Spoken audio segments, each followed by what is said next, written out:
Marine Elias Mercer thought he had found the bargain of a lifetime when he bought an abandoned ranch in Red Willow for just $18. Everyone said the place had been empty for decades. They were wrong. On his first night, Elias discovered an elderly woman still living in the old farmhouse, refusing to leave because of a promise she had made more than 40 years earlier. Then Boone, his German shepherd, uncovered something that had remained hidden for nearly half a century. If you enjoy stories of loyalty, hope, and second chances, please subscribe and help us reach 1,000 subscribers. Your support helps us continue sharing stories that matter. Early autumn winds drifted across Red Willow, Idaho, rustling golden grass beneath the Bitterroot Mountains, while the small farming town welcomed another quiet morning. Master Sergeant Elias Mercer eased his pickup truck onto the gravel shoulder outside the county administration building and switched off the engine without immediately opening the door. For several seconds, he simply watched the sleepy main street through the windshield.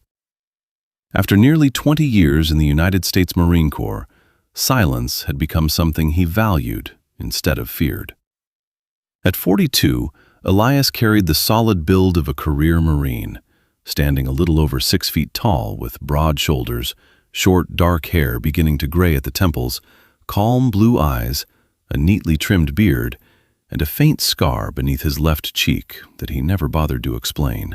Years of leadership had made him patient and steady, but his final deployment had quietly reshaped him. Since returning home, crowded places exhausted him, and every plan he made revolved around finding somewhere peaceful enough to hear his own thoughts again. The passenger door opened before Elias reached for it.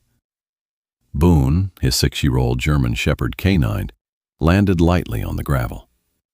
The dog's thick black and tan coat shone beneath the morning sun, while intelligent amber eyes carefully scanned everything around them.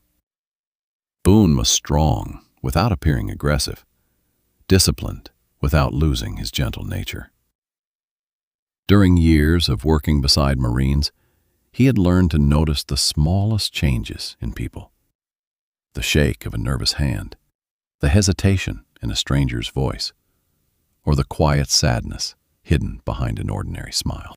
Elias trusted Boone's instincts almost as much as his own, because they had saved each other's lives too many times to count. Red Willow looked exactly like the kind of town Elias had imagined during countless nights overseas. Children rode bicycles without parents worrying. Neighbors greeted one another from front porches. The old church bell echoed gently across open fields instead of traffic. He had driven nearly 400 miles to buy a small log cabin outside town, hoping to spend his leave repairing fences, fishing nearby rivers, and learning how to live at a slower pace.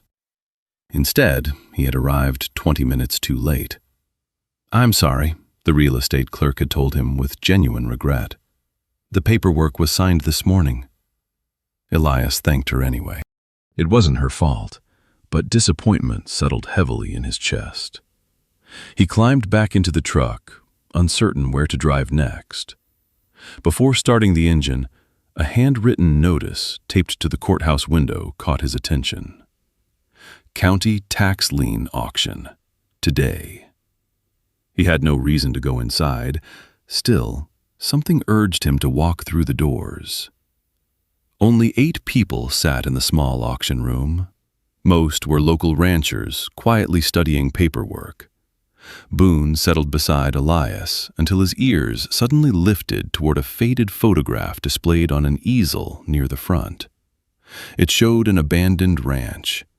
The farmhouse stood weathered beneath a wide Montana blue sky, its white paint faded almost gray. A leaning red barn overlooked empty pasture where tall grass had swallowed old fence posts. The entire property looked forgotten, yet strangely peaceful, as though it had been waiting for someone instead of simply falling apart.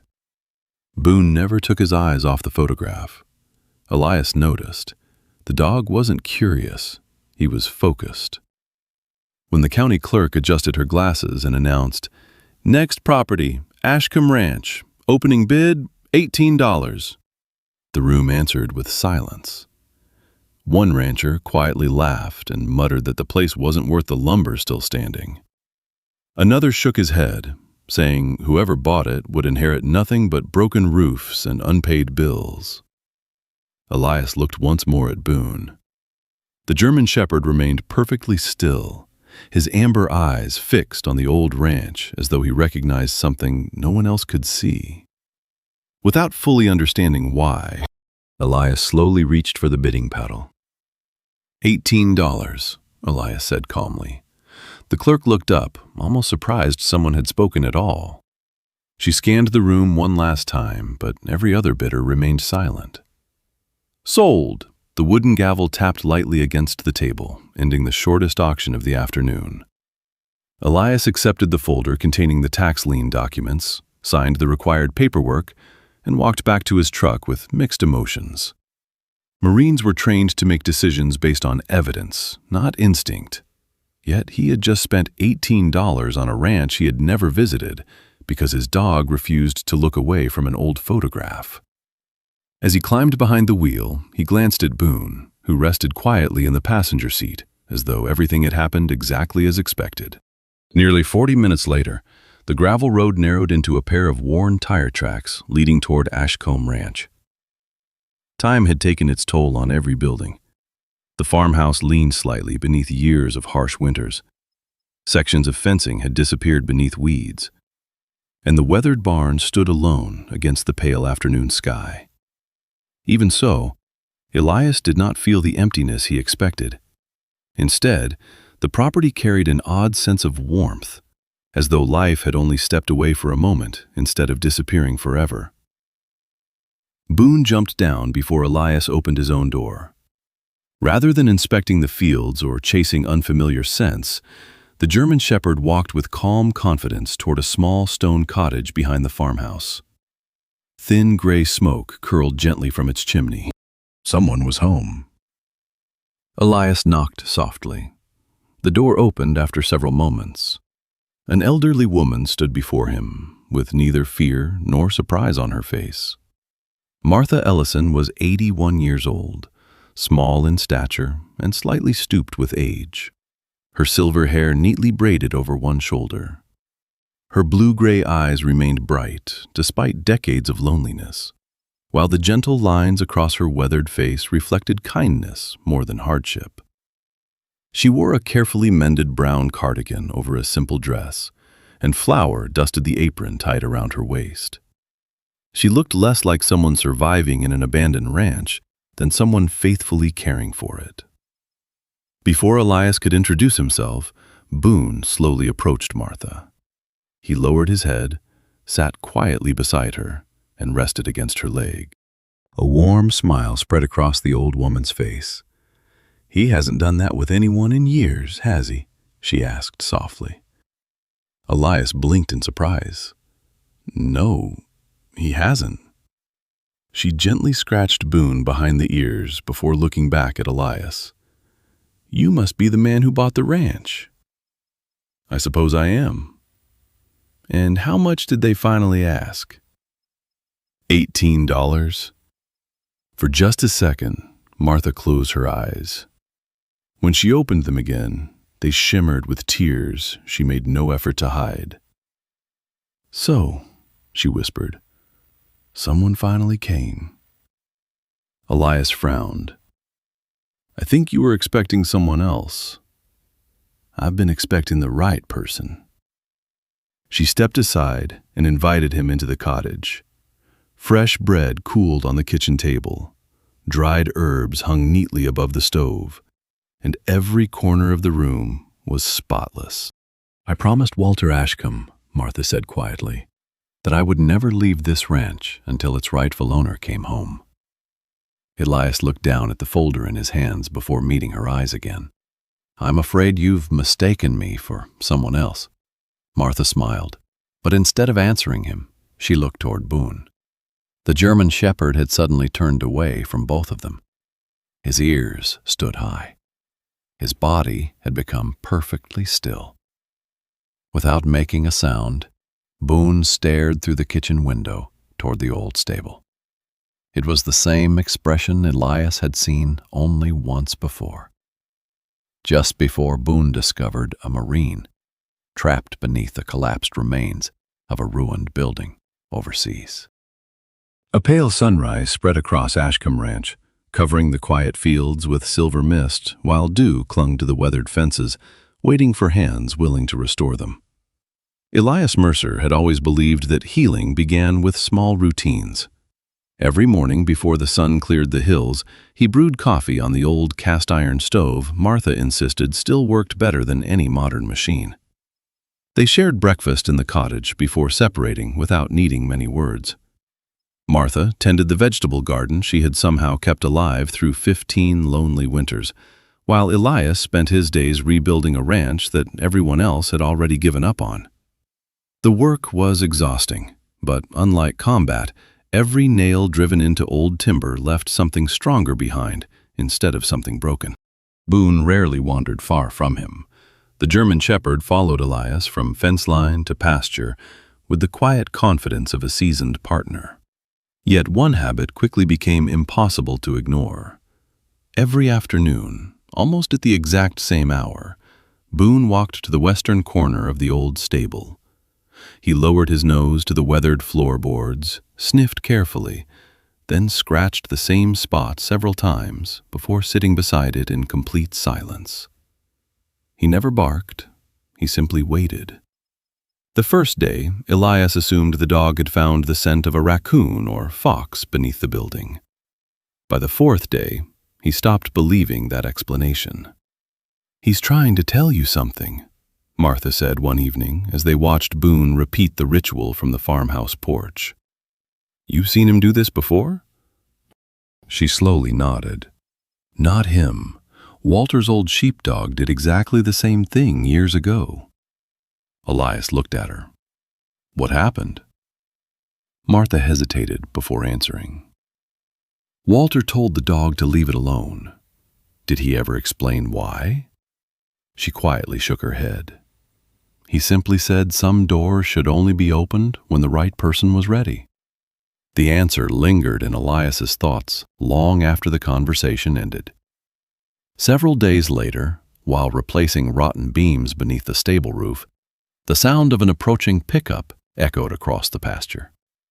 A dusty blue truck rolled through the front gate before stopping beside the barn.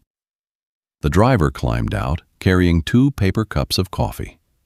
"Owen Carlyle," he introduced himself with an easy smile. "Figured the new ranch owner might need this." Owen appeared to be in his late 50s, tall and lean, with sun-browned skin, silver-streaked brown hair, and a thick gray mustache that partly hid the permanent smile lines around his mouth. Years of lifting lumber had left his hands rough and scarred, while decades of serving neighbors through his family-owned hardware store had earned him the quiet respect of nearly everyone in Red Willow. He spoke slowly, never in a hurry, and listened longer than he talked, a habit he once said came from losing his younger brother in a logging accident because people had ignored small warning signs. "I own Carlisle Hardware downtown," Owen continued. "Word gets around fast in a town this size. I've noticed. They also said you bought this place for $18. Elias laughed for the first time in days. "I guess that part's true." Owen handed him one of the coffees. "Then you'll probably need more than luck." Over the next week, Owen returned almost every morning. Sometimes he brought nails. Other days it was fencing wire, borrowed tools, or spare hinges that customers had never picked up. Whenever Elias offered to pay, Owen waved him off. "Pay me after the ranch starts paying you." The kindness caught Elias off guard. During his years in uniform, trust had often been earned through shared hardship. Here, it seemed to be offered simply because a stranger had decided to stay. That afternoon, Boone walked back to the same corner of the stable. This time he did not scratch. Instead, he stood perfectly still with his nose pressed against one warped floorboard. Then he looked directly at Elias. The Marine set down his hammer, walked across the stable, and slowly knelt beside the dog. As he brushed away decades of dust, something caught the afternoon light beneath the cracked timber. It was not stone, it was steel. Elias used the claw of his hammer to lift the warped board. The wood resisted at first, groaning against rusted nails, before breaking free in a cloud of dust. Beneath it lay a rectangular steel hatch, its surface dark with age, but untouched by rot. A recessed handle sat near one edge, and beside it was a narrow keyhole almost hidden beneath years of dirt. Boone lowered himself beside the opening and waited. Elias brushed the metal clean with his sleeve. Martha needs to see this. When he brought her into the stable, she stopped several feet from the exposed hatch. The color left her face, and one hand tightened around the edge of her cardigan. "You knew it was here," Elias said. "I knew there was something beneath the floor." Her voice was quieter than usual. "Walter never showed me the door. He only told me that if it was ever found, I was not to open it for anyone who came looking for profit." Elias glanced toward the neglected beams, the repaired fencing visible beyond the stable doors, and the dirt ground into his hands. "And what makes you think I'm different?" Martha looked at the splintered wood, stacked neatly for reuse rather than thrown away. "You spent your first week fixing a home before asking what it might be worth." From the pocket of her apron, she removed a small iron key, worn smooth by time. "Walter gave me this the winter before he died." The key turned with a heavy click. Together, Elias and Owen raised the hatch. A narrow staircase descended into darkness. Cool, dry air drifted upward, carrying the scent of old paper, cedar, and machine oil. Elias switched on a flashlight and went first, Boone following close behind, while Martha and Owen waited above. The room below was larger than he expected. Cedar-lined walls had protected it from moisture. A solid oak desk stood at the center, surrounded by filing cabinets, shelves of leather-bound journals, and sealed document boxes. Against the far wall rested a black steel safe nearly 4 feet tall. Nothing had been disturbed. Elias opened the nearest journal. Walter Ashcomb's handwriting filled every page in precise, dark ink. The entries did not describe cattle sales or harvest yields. They listed people: a widow whose roof had collapsed in winter, a boy whose tuition had been paid anonymously, a veteran whose hospital balance disappeared before collection notices arrived, a family whose funeral costs had been covered after a mill accident. Each entry recorded the amount, the date, and a final instruction: no recognition, no repayment. Let dignity remain. Elias read for nearly an hour as the same pattern repeated across decades. Walter had quietly created a community fund, using ranch income to help Red Willow without allowing anyone to know where the money came from. Owen descended at last and stood behind him. When Elias mentioned the tuition payments, Owen's expression changed.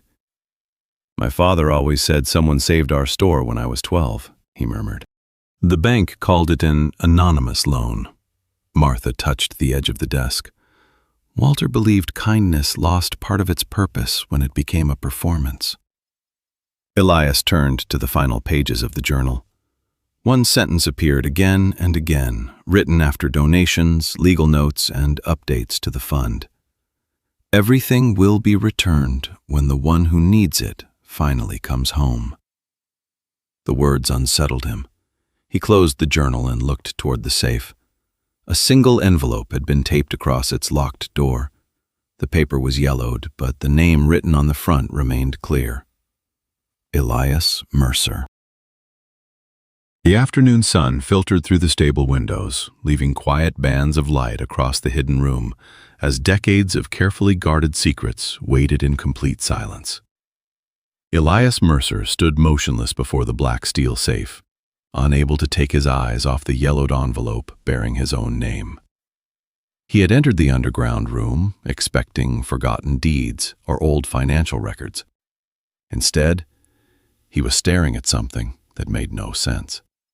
He slowly reached toward the envelope, then stopped. A strange hesitation settled over him, one he had not felt since the first mission he had led as a young Marine. Boone sat quietly beside him, his amber eyes fixed on Elias rather than the safe, sensing the change in his partner's breathing. Upstairs, the ranch remained silent, but below ground, it felt as though time itself had refused to move. Martha descended the wooden staircase with careful steps. She looked at the envelope for several long seconds before speaking. "I always wondered whose name would be written there." "You never opened it?" Elias asked. She gently shook her head. "Walter trusted me to protect what was down here. He never trusted me to decide who should receive it." Elias carefully peeled the brittle tape away and unfolded the letter. The handwriting matched the journals they had been reading all morning. "If you are reading this, then life has finally brought you home. I prayed it would." His heart tightened. The letter instructed him to unlock the safe before reading anything else. Martha quietly reached beneath her cardigan and removed the old silver chain she had worn around her neck for years. Hanging from it was a second key, smaller than the one that had opened the underground room.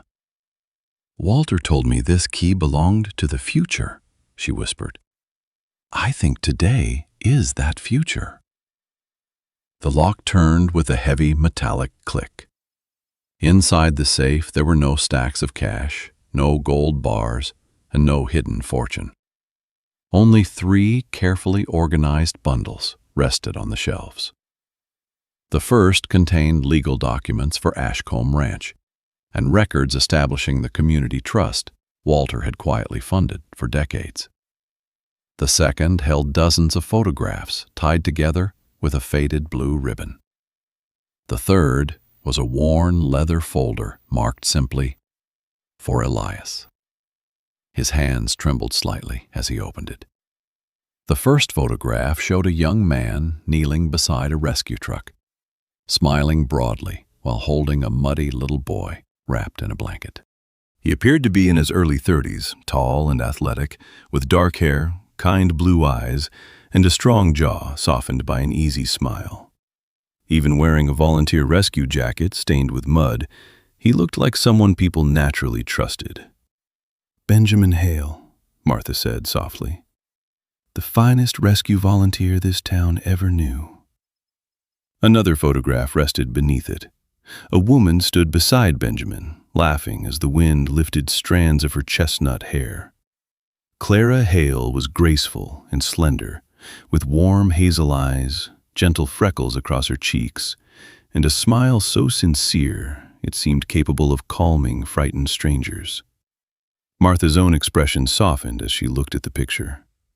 "People said Benjamin saved lives with his strength," she whispered. Clara saved them by giving people hope before they found the strength to save themselves.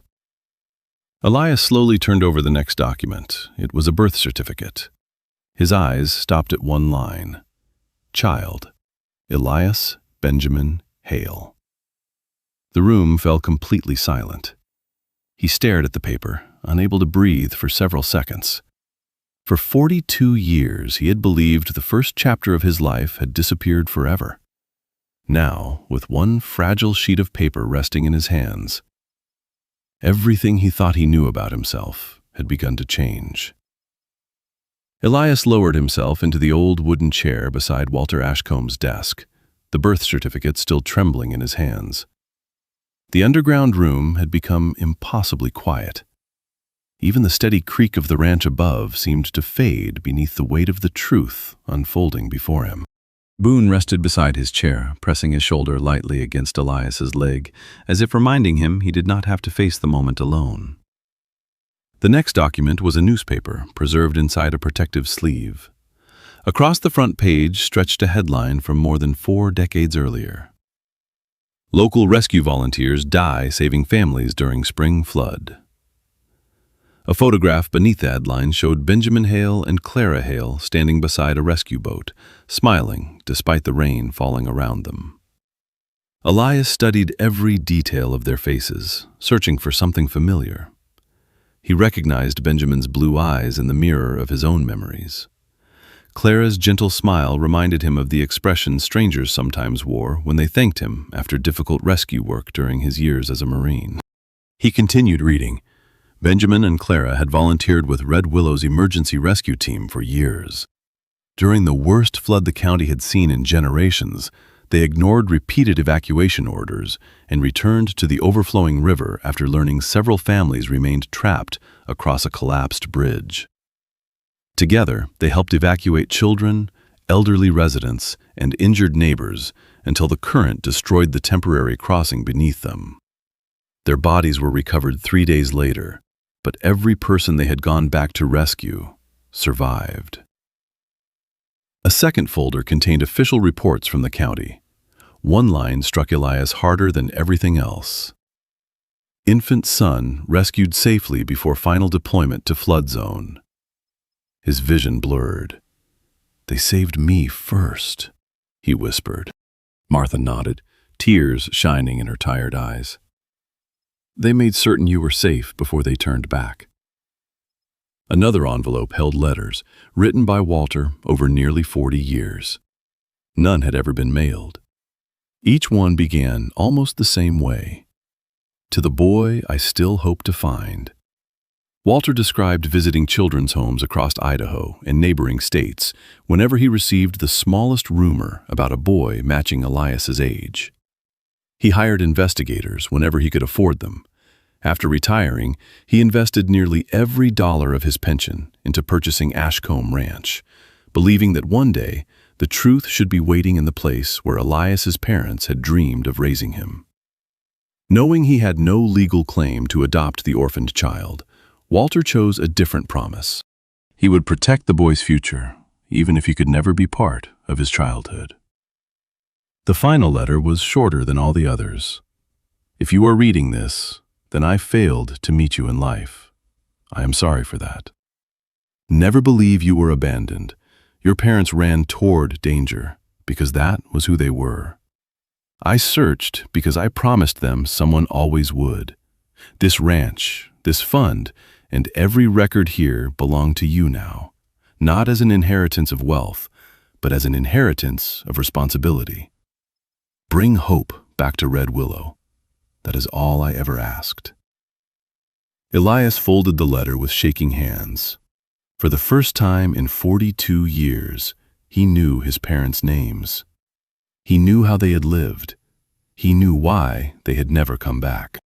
And for the first time since arriving at Ashcombe Ranch, he understood that buying the property for $18 had never been an accident. Walter had not been waiting for an owner. He had been waiting for a son to find his way home. Spring arrived quietly over Ashcombe Ranch, replacing months of silence with birdsong, fresh grass, and the steady rhythm of hammers echoing across the valley. 3 weeks had passed since Elias Mercer learned the truth about his parents and Walter Ashcombe's lifelong promise. The letters remained neatly folded inside the restored desk downstairs, but their words followed him everywhere he went. More than once, he had stood alone in the pasture at sunrise, asking himself whether he should sell the ranch, place the trust into professional hands, and return to the life he understood. Every answer led him back to the same conclusion. Benjamin and Clara Hale had spent their lives running toward people in need. Walter had spent his protecting strangers without asking for recognition. Walking away now would mean becoming the first person in that chain to let go. So Elias stayed. The decision changed everything. Instead of listing the property for sale, he drew restoration plans across Walter's old work table. Every dollar remaining in the trust that had been legally designated for maintaining Ashcombe Ranch was carefully separated from the community fund. Elias refused to touch money intended for Red Willow's families. He used only the portion Walter had specifically reserved for preserving the ranch itself, determined that both promises would survive together. Each morning began before daylight.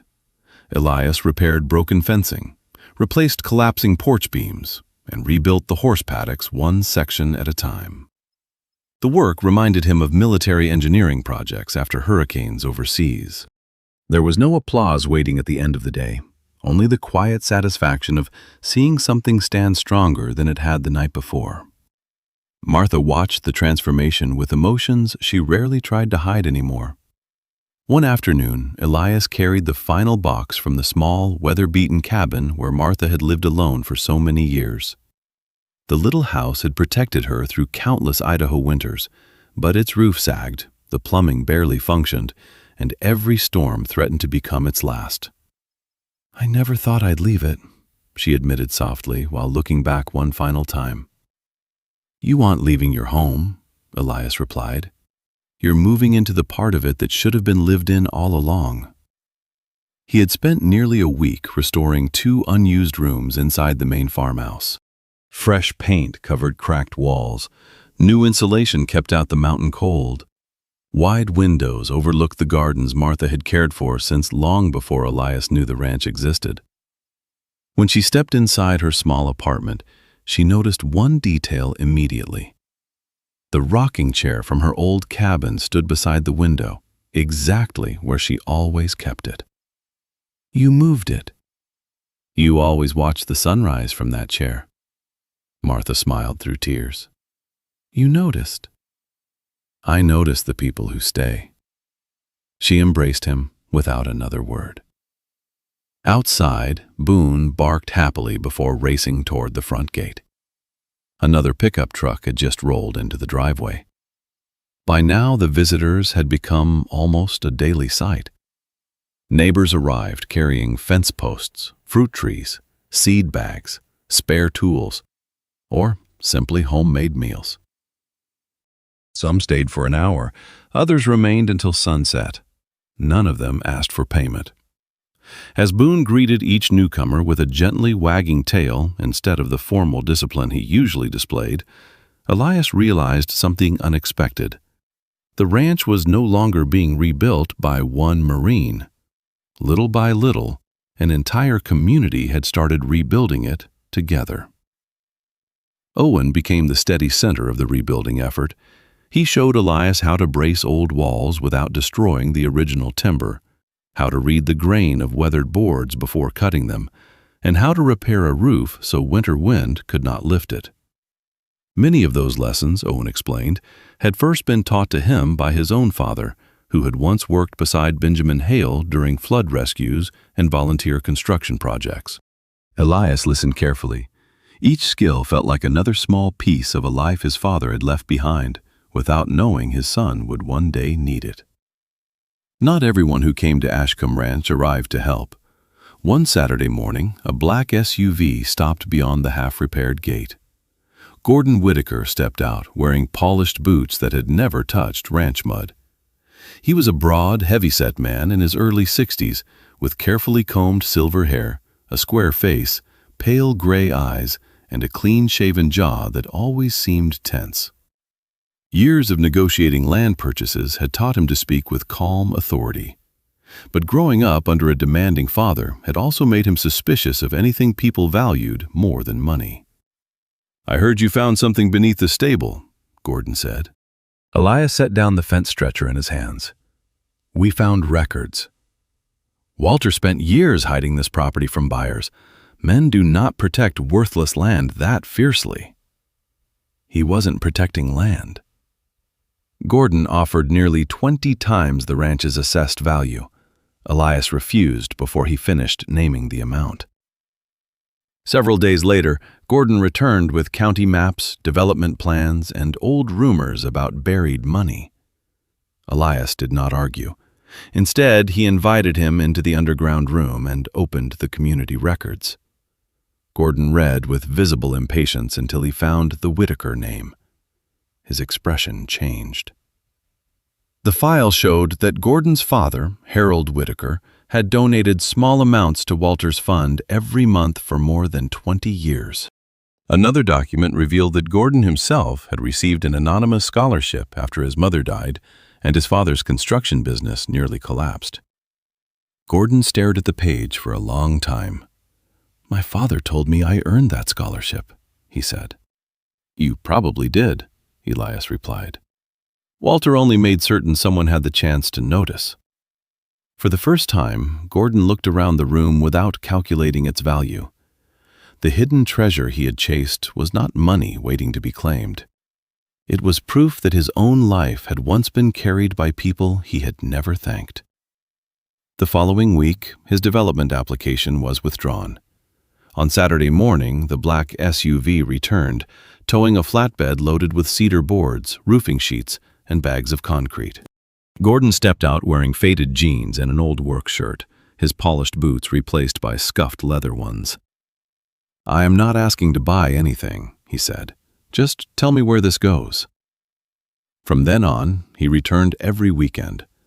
By early summer, the farmhouse windows shone again, the stable stood solid, and Martha's garden had spread beyond its old borders.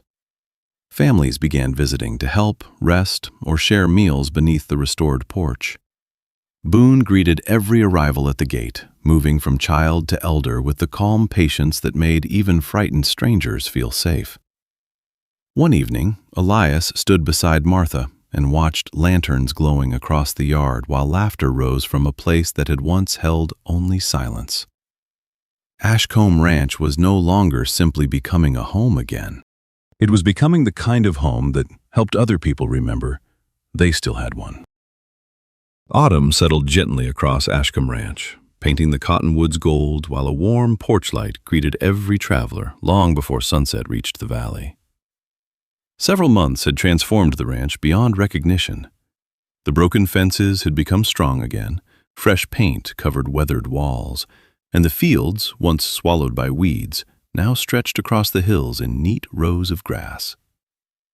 Yet the greatest change could not be measured in repaired buildings. It could only be seen in the people who arrived each morning carrying hope instead of curiosity. The old horse stable had found a new purpose. Where frightened horses had once stood abandoned, rescued animals now rested in clean stalls lined with fresh straw. Injured dogs, neglected cats, abandoned goats, and even an aging mule recovered there under gentle care. Boone accepted the responsibility naturally. The 6-year-old German shepherd never behaved like he owned the stable. Instead, he quietly walked from stall to stall each morning, checking every frightened animal before settling beside whichever one seemed most afraid. Somehow, his calm presence often succeeded where words could not. Children from Red Willow began visiting after school simply to help feed the animals.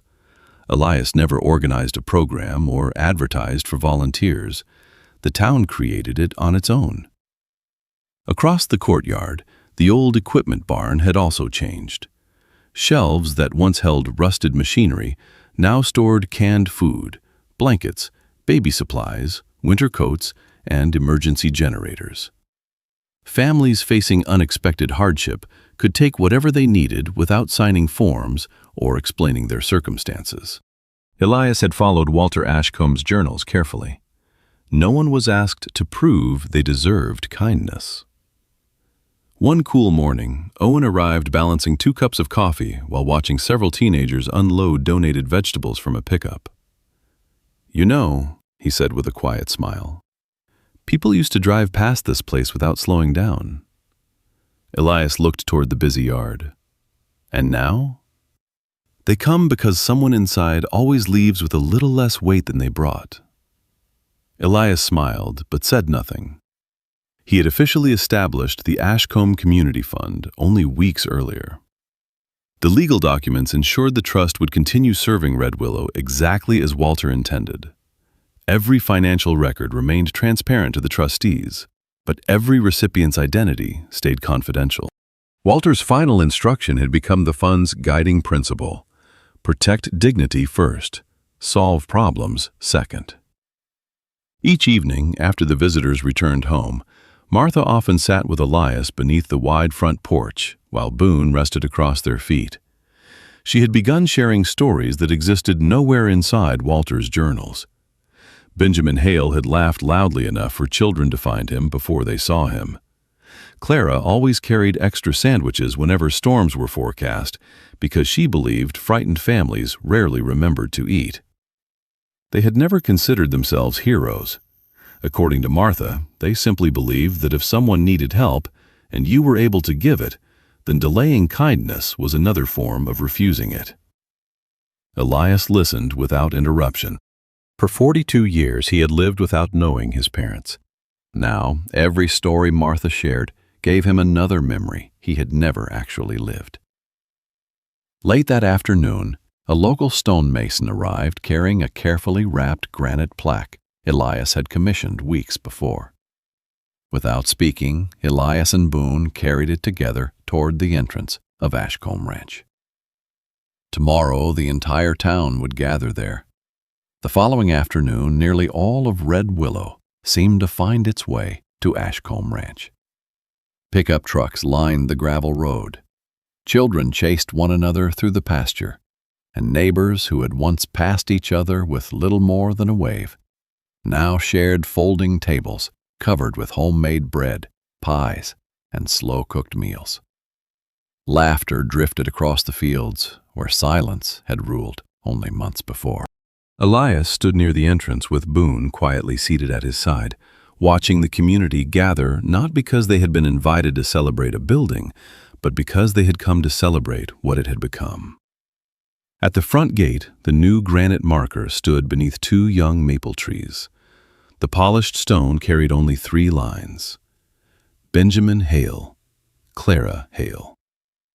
Their courage became someone else's tomorrow. No titles, no list of heroic deeds, no explanation. Elias believed that anyone who wished to know their story could learn it through the lives now changing around the ranch. People approached the memorial one by one. Some placed wildflowers at its base. Others simply rested a hand against the cool granite before walking away in thoughtful silence. Owen removed his cap. Gordon Whitaker stood quietly beside him without speaking, remembering how different his own life might have been if Walter's unseen kindness had not reached his family decades earlier. When the gathering settled, Martha slowly walked toward Elias. Age had bent her shoulders, but never her spirit. Her silver hair moved gently in the afternoon breeze, and her eyes carried the peaceful certainty of someone who had faithfully kept a promise for many years. She held an old ring of brass keys. The largest key was worn smooth from decades of use. "I've carried these ever since Walter asked me to," she said. Elias looked at the keys, but did not reach for them immediately. "I don't think they belong to me," Martha smiled. "They never belong to a person." She gently placed them into his hands. They belonged to a promise. She looked toward the farmhouse, the restored stable, the food barn, and the families talking beneath the porch. "Walter used to tell me that one day someone would return who wouldn't ask what this ranch could give him." Her eyes met Elias's. He would ask what it could give everyone else.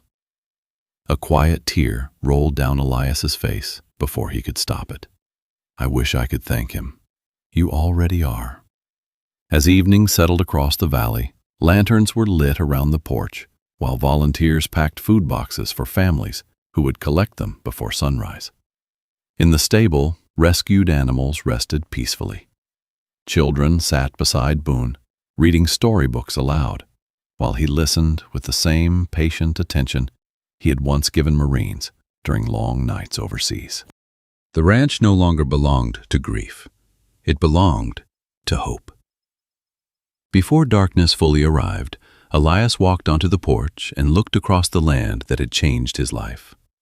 Months earlier, he had believed he was buying abandoned property for $18. Instead, he had inherited a family he never knew existed. He had discovered parents who had never abandoned him. He had met a man who had spent 40 years protecting a future he might never live to see. And he had found a town that quietly remembered how to care for one another again. Elias unlocked the front door, then deliberately left it open. The porch light glowed warmly into the gathering night. Travelers passing along the country road could see it from miles away. Some would never know the history of Ashcombe Ranch. They did not need to. All they needed to know was that if life had left them tired, hungry, grieving, or alone, there would always be a light waiting at the end of the road. And from that evening forward, no one in Red Willow ever remembered seeing the porch light turned off. Before we say goodbye, remember this. Sometimes God's greatest miracles don't arrive with thunder or flashing lights. Sometimes they come through a stranger's kindness, an unexpected opportunity, or a door that opens just when we need it most. Just like Elias discovered, what seems like an accident today may one day become the greatest blessing of your life. If you're carrying a heavy burden, don't lose hope. God is still working, even when you can't yet see His plan. His timing is always perfect, and His love never leaves those who keep walking in faith. If this story touched your heart, please share it with someone who may need a little hope today. Leave a comment below and tell us where you're watching from, or which part of the story meant the most to you. And if you enjoy stories of faith, courage, and kindness, don't forget to subscribe so you won't miss our next journey together. May God bless you and your family with peace, good health, strength, and hope.